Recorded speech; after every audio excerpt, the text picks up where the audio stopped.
club. Alors, cette défaite, après donc 31 journées de Ligue 1, le PSG ne sera pas invincible, ne fera pas comme Arsenal et nos Frenchies de l'époque qui... On peut ne pas être invaincu et rester invincible quand même, Karine. Oui, mais les Invincibles, c'était leur surnom. Oui. Les Invincibles d'Arsenal. Vous vous souvenez? C'est pas moi qui vais vous apprendre la Première Ligue, bien sûr. Non plus. Les Invincibles d'Arsenal, donc, il n'y aura pas des cas similaires avec le PSG cette saison. Est-ce que c'est un événement à Biège, à la Parisienne? Nabil? Oui. Oui, monsieur. D'événement, oui. Petit événement. Très bien. Stéphane? Oui, évidemment. Oui. Évidemment. Gros contrat. Gros contrat, gros événement. Président, c'est également un événement? Oui. Allez-y, on rappelle donc que le PSG avait cet objectif-là. En tout cas, c'était possible. Je regardais ce match en tant qu'ancien entraîneur. Ce que je trouve que c'était le plus important, c'est de ne pas avoir de blessés. Donc, il n'y a pas eu de blessés. Donc, évidemment, quand tu perds un match avec ce gardien d'en face et 2 buts de Sanson que j'ai eu le plaisir de connaître, mais c'était quand même pas sa spécialité, ben, c'est une soirée un petit peu à part. 12 arrêts pour Boulka ce soir, un doublé de Sanson, c'est vrai qu'il n'est pas coutumier du fait, et il y a des très beaux buts ce soir. Ouais. Quel doublé. Il y a aussi une qualité au niveau des buts. Le PSG qui avait mis son équipe type, est-ce que ça aussi, ça a son importance, Bernard? Oui, parce que autant face à Nantes, en milieu de semaine, ils avaient fait tourner l'effectif puis gérer les temps de jeu.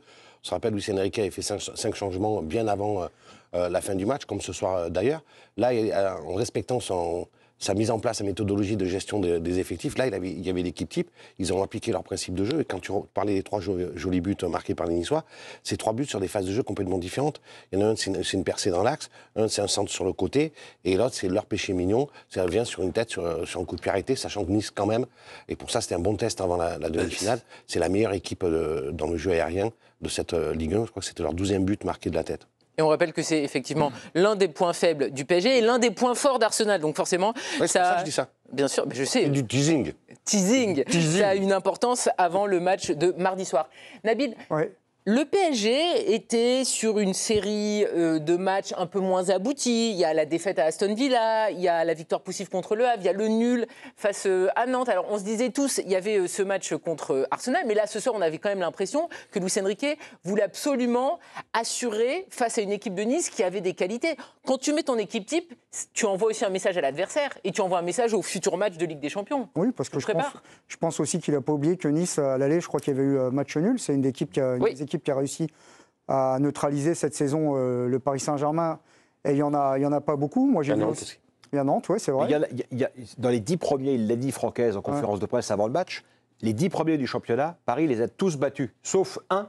Nice. Ils ont gagné tous les autres matchs contre les 10 premiers de la Ligue 1. Si je peux me permettre, dans nos commentaires, on va faire quand même la différence entre le résultat et ce qu'on a vu. Parce que si je suis entraîneur et que mon équipe me fait les 30 premières minutes qu'a fait le Paris Saint-Germain, je rentre chez moi et je ne suis pas inquiet du tout. Hein. Oui, mais ça rappelle aussi le Paris Saint-Germain de la première partie de saison, notamment en Ligue des Champions, même si ce n'était pas un match de Ligue des Champions. Moi, j'appelle ça un Paris Saint-Germain anomalie statistique. C'est-à-dire que c'est un Paris Saint-Germain sur son logiciel de jeu qui récite ses gammes, qui est tout son adversaire, qui provoque un nombre incroyable. Tu parles plutôt sur le Paris Saint-Germain qui rate les buts que le gardien qui les arrête. Pour moi, sur la fin, Boulka, clairement, il est extraordinaire. En revanche, sur les 30 premières minutes et sur la première mi-temps, il est bon, mais il y a aussi les Parisiens qui sont, pour moi, maladroits devant le but. Il cadre quand même, Nabil. Dembélé, sur la première demi-heure, il cadre aussi. Enfin, il y en a une qui ne cadre pas, qui est trop croisée, par exemple. Et j'ai vu une de Doué aussi. Avant, il est cadre. Et une de Doué aussi, on lui remet en retrait. Et il fait un truc à 3 points comme à Twickenham. 7 tirs de Dembélé ce soir. Roland a raison quand même. Le contenu du match. Moi, je dis j'ai tort. C'est ça que tu veux dire, Stéphane? Non, je plaisante. Non, je dis que le contenu, il faut distinguer, je suis d'accord. Il n'a pas d'humour. Il n'a pas d'humour. Il n'a pas d'humour. Non. Bon, je sais pas. Non, vas-y, je t'écoute. Mais le contenu du match, il y aurait eu 2 ou 3-0 à la mi-temps pour le PSG. Ça aurait été la logique de ce match-là. Si on se rappelle, on a regardé sur ce match, on était à 4 ou 5. Au bout de 30 minutes, les commentaires qu'on a fait en regardant ce match, c'est de se dire, si ça se trouve, Nice, avec une première attaque, ils vont marquer un but avec tous ces buts ratés de Paris Saint-Germain. Ce n'est pas la première fois qu'on regarde un match. Et donc, c'est exactement ce qui s'est passé. Mais je ne vais pas dire que pas bravo Nice, d'avoir été aussi efficace. Après, Bernard le rappelle, il y avait 3 buts qui sont complètement différents. Et ça aussi, c'est quand même une indication. C'est quand même le problème du PSG actuel. Même le PSG brillant en Ligue des Champions qu'on voit en ce moment, ils prennent beaucoup de buts. Oui, mais quand ils reviennent contre des équipes très moyennes. La vérité, c'est que ce genre de scénario de match, on l'a déjà vu avec le Paris Saint-Germain, un peu bousculé. Et en général, ils accélèrent. Et d'ailleurs, on va être franc, ils reviennent à un partout rapidement. Même à 2-1, on regardait le match ensemble, on se disait ça va peut-être faire 4-2 parce qu'ils savent faire. Et en fait, le Paris Saint-Germain, on l'a beaucoup lu, notamment dans le journal, s'était fixé cet objectif d'être invaincu. C'était un objectif important, on va dire, à la fin de l'hiver, au début du printemps. Pourquoi ? Parce qu'il faut te trouver une motivation. Quand le deuxième, il est à 10 points, il est à 15 points, il faut te trouver une motivation. Et aujourd'hui, quelle est la motivation qui prédomine ? C'est le match d'après, c'est la Ligue des Champions. Donc forcément, le match de championnat, là où il y a peut-être 3 semaines, 4 semaines, ils auraient ultra accéléré, ils auraient peut-être réussi à revenir. Après, il y a un grand boule-cas, Donc c'est toute cette petite agglomération de choses qui font que... On part au Parc des Princes. Vous avez entendu la sonnette, mon cher Bernard. Vous connaissez cette émission depuis bien longtemps, bien sûr. C'est Giovanni Castaldi, notre envoyé spécial, au Parc des Princes, à quelques kilomètres de chez nous. On va pouvoir se disputer avec Giovanni. Tiens, écoutez, je vous en prie. Giovanni, vous êtes notre envoyé spécial. Vous suivez quasiment tous les matchs du PSG au stade. Est-ce que c'est un événement ce soir? Et est-ce que vous pouvez nous raconter également le match de Luis Enrique? Parce qu'on le rappelle, il avait mis la compo type. Après, il a fait des changements. Comment il a perçu cette rencontre et donc cette première défaite en Ligue 1 au niveau du banc?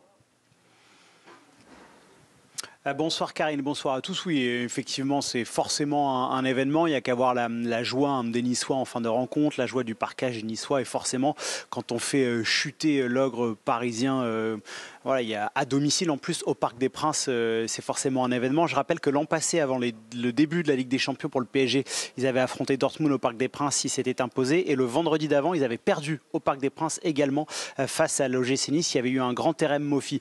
Pour ce qui est de Luis Enrique, en seconde période, il était passablement agacé de l'attitude de certains Niçois qui essayaient énormément de gagner du temps. On a senti aussi parfois une pointe, il était un petit peu désabusé devant les arrêts multipliés de Boulka. Il a eu de cesse d'encourager ses joueurs. Je pense qu'il était circonspect sur le retour des vestiaires en seconde période de concéder un but aussi vite parce que honnêtement, la première période, ça doit faire 3 ou 4-0 pour le Paris Saint-Germain, mais sans aucun problème. Ils ont vraiment été très très bons dans l'intensité. On a retrouvé une qualité de pressing, donc ça c'était rassurant.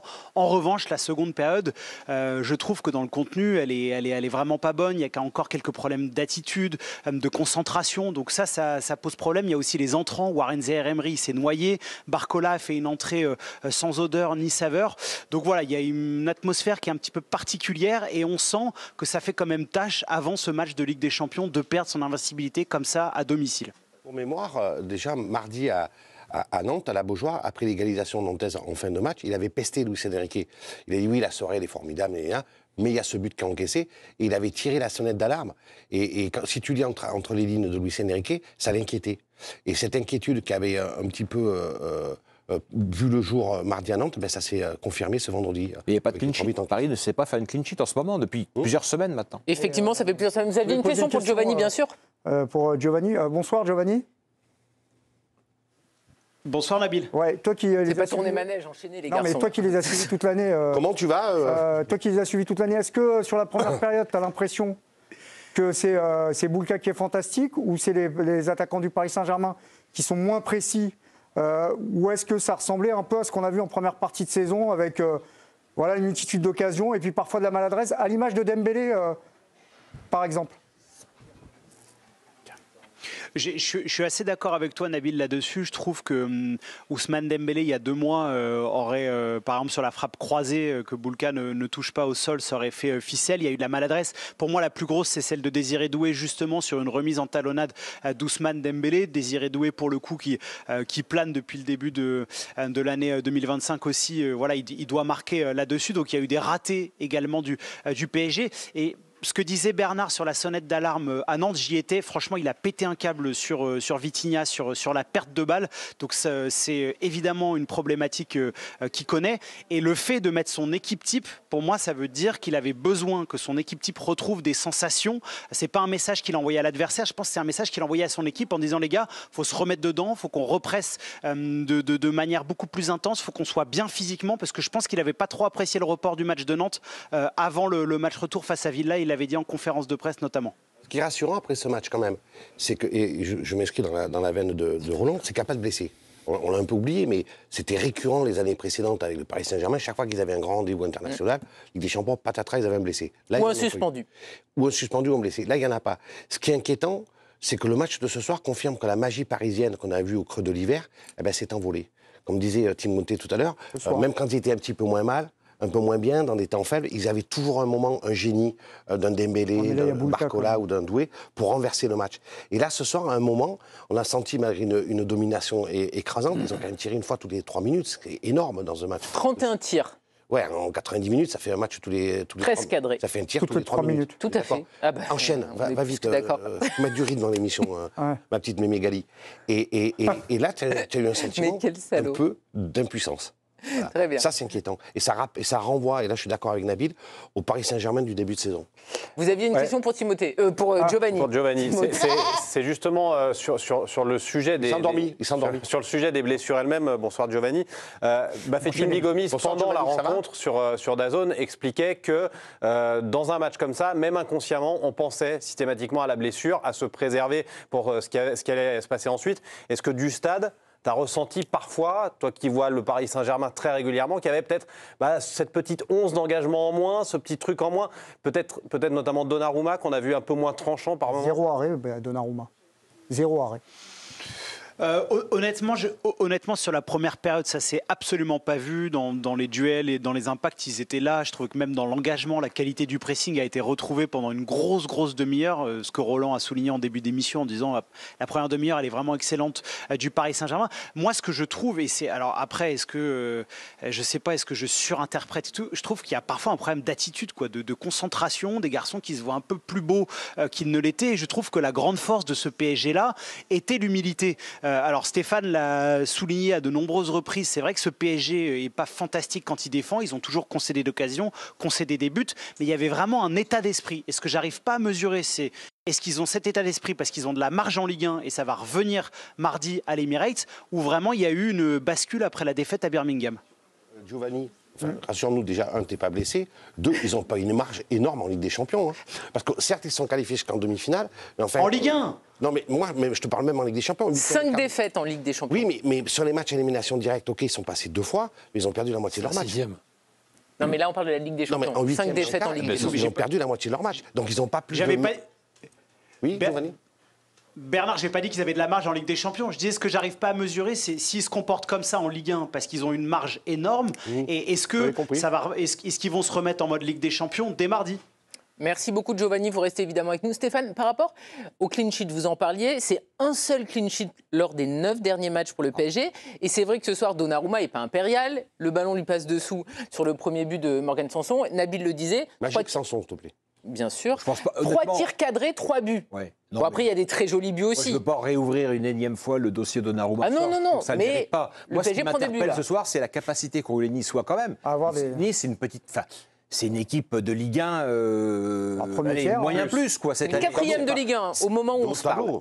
Stéphane, de haut tableau. Oui, ils arrivent maintenant dans le haut de tableau, mais ils ont été quand même plutôt autour de la 7e, 8e place toute la saison. En ayant quand même eu eux aussi le handicap de jouer le jeudi. Oui, enfin avec 0 victoire, on rappelle. Oui, d'accord. Je trouve que les matchs, il faut les faire aussi. D'avoir des blessés et d'avoir beaucoup de blessés en début de saison. Si tu es devant ta télé, tu as moins de chances de te fatiguer et de te blesser. Moi, je trouve que la capacité qu'ont eu... Parce que, évidemment, la première mi-temps du PSG, elle est très bonne. Mais ils ont quand même eu la capacité, les Niçois, de repartir. Ils n'ont pas balancé, ils ont ressorti, ils ont trouvé des solutions. Le duo Rosario-Buonanni a été exceptionnel. Et donc, moi, je me projetais sur le match d'Arsenal avec ce fameux milieu qui, moi, m'impressionne beaucoup, même si Partey va être suspendu. Ouais, ça, c'est pas une mauvaise nouvelle. Ça va être une... Oui, c'est pas une mauvaise nouvelle, mais c'est Jorginho qui va jouer, qui n'est pas non plus un... Oui, non, Jorginho, a priori... Pardon ? Jorginho, il est blessé, non, pour mardi? Il va peut-être revenir, hein. Jorginho, il est blessé. Bon, je crois qu'il est blessé. On verra, on n'est pas au match. Enfin, en tout cas, le milieu d'Arsenal est référent, et je trouve que ce que les milieux niçois ont réussi ce soir face au milieu, on vante beaucoup les mérites du milieu parisien, mais moi j'ai des doutes sur ce milieu.